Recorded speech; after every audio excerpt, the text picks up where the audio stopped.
आइए आज हम लोग जानते हैं टीनिया के बारे में। यह एक पैरासाइट है जो इसका एडल्ट फॉर्म यह है और एडल्ट फॉर्म के बाद यह हार्ट को भी इफेक्ट करता है। हार्ट में सिस्टिक सर्कोसिस डेवलप कर सकता है। हार्ट में देखिए कैसे कैसे सिस्ट फॉर्मेशन हो गया। इसके अलावा ब्रेन को भी डैमेज करता है। बहुत ही खराब बीमारी है। स्किन पर भी इसका अटैक देखा गया है। स्किन में भी टीनिया प्रजाति का होता है। टीनिया सोलियम होता है जो सुअर के मांस खाने से या फिर कंटामिनेटेड फल खाने से होता है। इसका अंडा का फॉर्म होता है। इसका लाइफ साइकिल देखिए ऐसे होता है। इस वीडियो में हम लोग पूरा आगे जानेंगे कैसे कैसे इसका क्या होता है, क्या इसका सिम्टम्स है, कैसे पेट में डेवलप करता है, क्या क्या ब्रेन को इफेक्ट करेगा, कैसे हार्ट को इफेक्ट करेगा, कितना खतरनाक है। ब्रेन में कभी कभी सर्जरी की भी ज़रूरत पड़ सकती है और कभी कभी आदमी की मौत भी हो जाती है। तो बहुत ही खराब बीमारी जो खुले में शौच करने से और दूषित पानी और दूषित फल और सब्जियों खाने से होता है। सबसे पहले हम लोग आज जो डाले थे न्यूरोसिस्टिक सार्कोसिस, एक ऐसा बीमारी जिसको हम लोग दूसरे वर्ड में प्रॉक टेप वार्म भी कहते हैं। शरीर में बहुत तरह के परजीवी पाए जाते हैं, वार्म इन्फेक्शन पाए जाते हैं। क्या आपको मालूम होना चाहिए कि कुछ ऐसा भी कीड़ा है, वार्म है, पैरासाइट है, जो हमारी जान ले सकता है, हमारे ब्रेन में सिस्ट फॉर्मेशन कर सकता है। ब्रेन में, पेट में ही नहीं, आज तक आपने सुना होगा कि जो कीड़ा होता है, पेट में पलने वाला जो कीड़ा होता है, केवल अतड़ी में ही प्रॉब्लम करता है, खून को कमी करता है। लेकिन आज पहली बार आप सुनिएगा, बहुत सारे लोग मेडिकल से जो बिलोंग करते हुए तो जानते हैं, लेकिन आम जनता पहली बार यह जानेंगी कि कोई ऐसा भी कीड़ा है जिसका असर ब्रेन पे होता है, दिमाग पे होता है और ब्रेन पे यह कीड़ा पहुंचकर सिस्टिस सार्कोसिस पैदा करता है, यानी ब्रेन में छोटे छोटे सिस्ट पैदा करते हैं। आप बच्चों में देखते होंगे कि मिर्गी का दौरा पड़ता है। बहुत सारे बच्चों में छोटी उम्र में अधिकतर देखने को मिलता है कि छोटे छोटे बच्चे को मिर्गी, इपिलेप्सी के ऐसा, चमकी बोलते हैं, चमकी के ऐसा आता है, मिर्गी का झटका आता है। उसका सबसे बड़ा कारण सिस्टिक सार्कोसिस, सिस्टिस सार्कोसिस ही होता है। अब देखिए, सबसे महत्वपूर्ण बात यह है कि जितने भी मिर्गी के मरीज हैं जो बाल्य अवस्था में आते हैं, वो इसका कारण बनते हैं। हम लोग, यह फैलता कैसे है? रॉ वेजिटेबल, जितने भी हम लोग सब्जी खाते हैं, सब्जी को अगर अच्छी तरह से धो के नहीं पकाएं, अच्छी तरह से वॉच नहीं करें, तो उनमें इसका अंडा छिपका रहता है और फिर वह हमारे पेट में जाता है, जिससे हमको यह बीमारी पैदा करेंगे। हम लोग इस वीडियो में जानेंगे कि आखिर में यह होता क्या है, हमारे पेट में कैसे इन्फेक्शन पैदा करता है, हमारे शरीर में, पेट में अगर इन्फेक्शन पैदा करेगा तो क्या होगा, ब्रेन में इन्फेक्शन पड़ेगा तो क्या क्या लक्षण आएगा और कैसे स्प्रेड होता है। खास करके सुअर, प्रॉक बोलते हैं इसको, सुअर के थ्रू ही सर्कुलेट होता है। ये नहीं कि जो सुअर का मांस खाते हैं उन्हीं में होता है, क्योंकि सुअर का जो लाइफ साइकिल पूरा होता है, जैसे कहीं पे वे अपना वेस्ट प्रोडक्ट मतलब कि फीसेस प्रदान करता है, वहां से भी हो सकता है।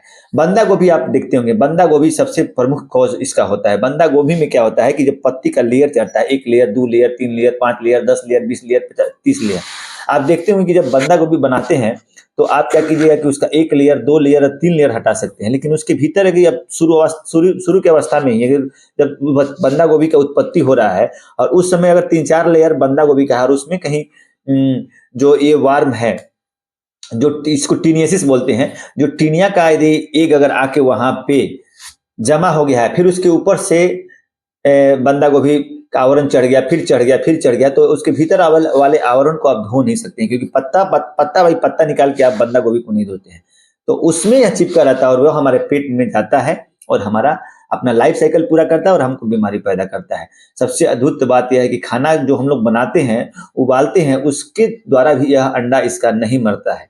इसका अंडा लार्वा फॉर्म में डेवलप करता है मुंह के द्वारा जब हम इसको लेते हैं तो सबसे पहले हम लोग जानते हैं कि पैरासाइट क्या होता है। जैसे यह एक पैरासाइटिक इन्फेक्शन है। टीनियसिस हुआ, जियार्डियसिस हुआ, या फिर आपको एस्केरियसिस हुआ, या हुक वार्म होता है। बहुत सारा कीड़ा होता है पेट में, अलग अलग कीड़ा का अलग अलग काम है। पैरासाइट वह होता है जो हमारे पेट में जाता है, हमारे पेट में रहता है, यानी अपने आश्रय और खाना के लिए हमारे शरीर पर निर्भर है और हमें को बीमारी पैदा करता है। यानी कि पैरासाइट को हम लोग कह सकते हैं कि जो हमारे पेट में, हमारे ही खाना, हम जो खाना ले रहे हैं, हमारे ब्लड से या डाइजेस्टिव जूस से अपना शरीर का पालन पोषण करता है और जब बड़ा होता है तो अंडा देता है। वह अंडा जब हम लोग खुला में शौच करते हैं, खुला में शौच सबसे बड़ा कारण होता है, बाथरूम से नहीं फैलता है, जो सेपरेट बाथरूम है, तो खुला में शौच शौच होता है तो जितने भी हवा में उड़ने से, फूड से, फीसेस से, F5 याद रखना होगा। F5 जहाँ भी स्प्रेड होता है या जितना भी पैरासाइटिक इन्फेक्शन या फिर जो भी इन्फेक्शियस डिजीज है वह फीकल ओरल रूट से फैलता है।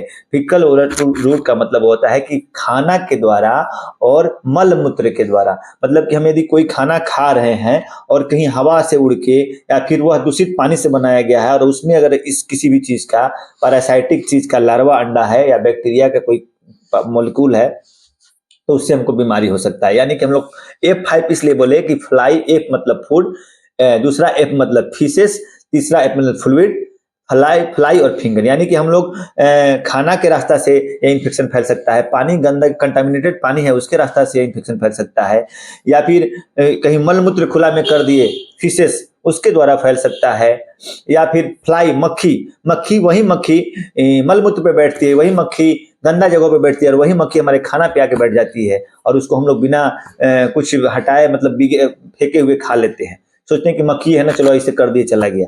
तो वह मक्खी कहाँ से बैठ के आई है? मल मूत्र से बैठ के आई है, फीसेस से बैठ के आई है, कहाँ से आई है? और वहां से जहां से वो बीमारी लेके आई है वो हमारे पेट में जाता है और वह पैरासाइट या बैक्टीरिया अपना लाइफ साइकिल पूरा करता है और हमको बीमारी पैदा करता है। दूसरा सबसे बड़ा चीज होता है नाखून। बच्चों में नाखून में हम लोग हैंड वॉश करके अगर नहीं खाते हैं, मानते हैं या पेन छुए फिर उसके बाद यह छुए फिर या कोई इसके बाद वो छुए, अगर कोई दूसरा इन्फेक्टेड आदमी उसको छुआ है जहाँ पे वह पैरासाइट या बैक्टीरिया है और वह हमारे किसी रास्ता से, मुंह के रास्ता से हमारे अंदर जाता है तो हमारे हमको बीमारी पैदा कर सकता है। इसलिए हमने बोला फूड, फिशेस, फ्लाई, फिंगर और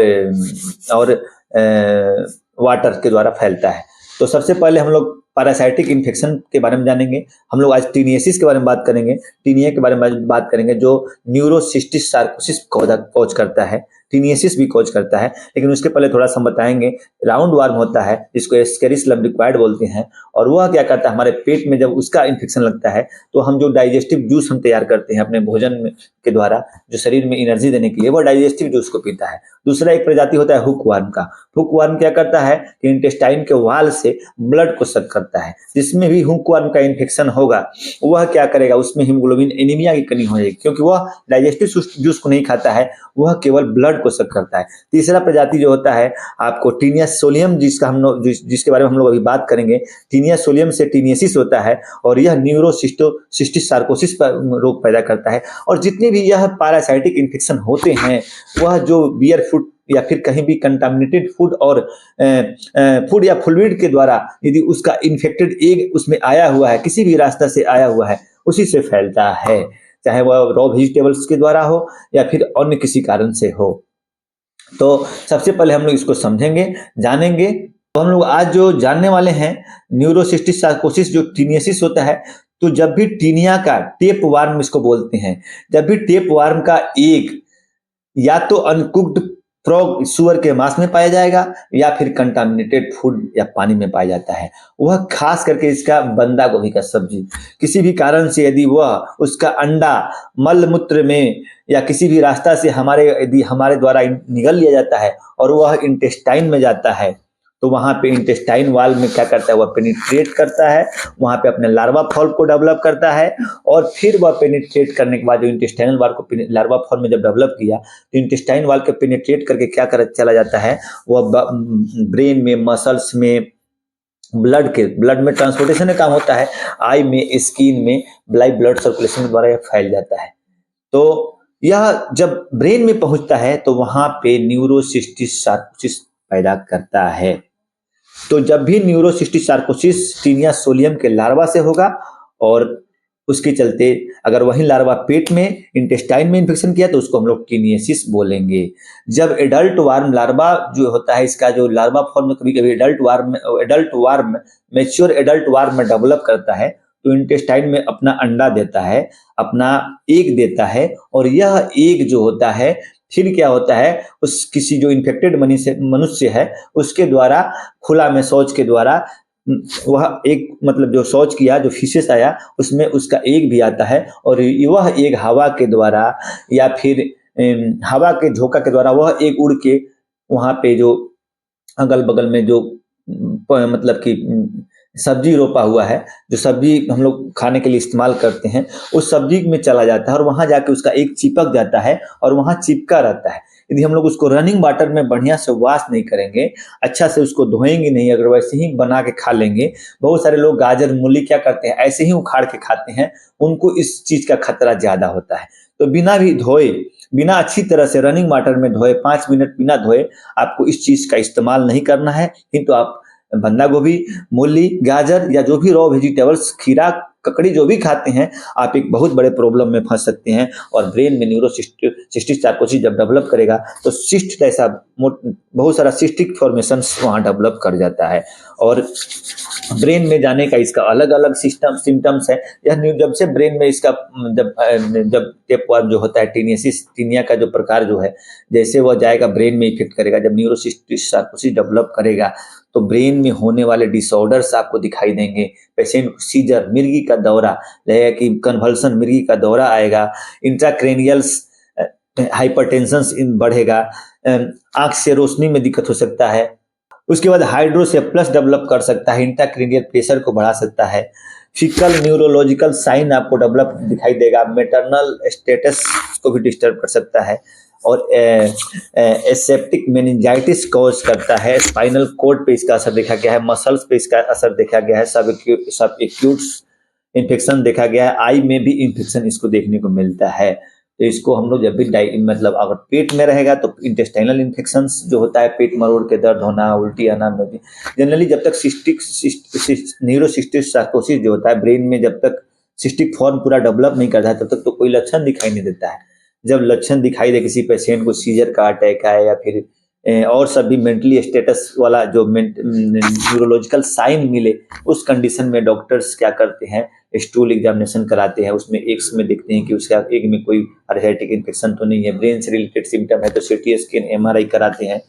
तो यह सब करा के हम लोग उसको डायग्नोज करते हैं।